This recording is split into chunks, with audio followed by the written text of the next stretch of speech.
Sir நான் என்ன செஞ்சிட்டு இருக்கேன்னு யோசிச்சுட்டு இருக்கேன். நான் ஒரு கிரிக்கெட்டர், ஆனால் இங்கே கரக்பூர் ரயில்வே ஸ்டேஷனில் டிசியை ஒர்க் பண்ணிட்டு இருக்கேன். சார் நான் அந்த வேலையை குறை சொல்கிறேன், நீங்கள் தப்பாக நினைக்க வேண்டாம். ஆனால் இங்கேருந்து நான் எப்படி முன்னேறி போகிறதுன்னு தான் எனக்கு தெரியல சார். தினமும் என் லைஃப்பில் என்ன நடக்குதுன்னு எனக்கு மட்டும்தான் தெரியும். 8013 அப்புக்கும் 8029 டவுனுக்கு நடுவில் தினமும் பயந்து ஓடிட்டு இருக்கேன். அப்புறம் 3ஆம் நம்பர் கேட்டுக்கு முன்னாடி நின்றுக்கிட்டு ஃபைன் வசூல் பண்ணிட்டு இருக்கேன். என்னோட கேமும் இம்ப்ரூவ் ஆகல சார். என்னை ப்ரூவ் பண்ணுறதுக்கு நல்ல வாய்ப்பும் கிடைக்கல.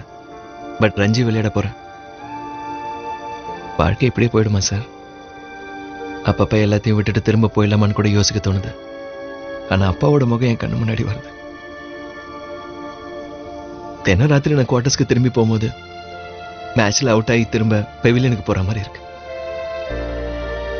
நான் விளையாடாமலே தோத்து போயிட்டு இருக்கேன் சார். வாய்ப்புக்காக காத்திருக்கிற கொடுமை என்ன மாதிரி ஆளுக்கு தான் தெரியும் சார்.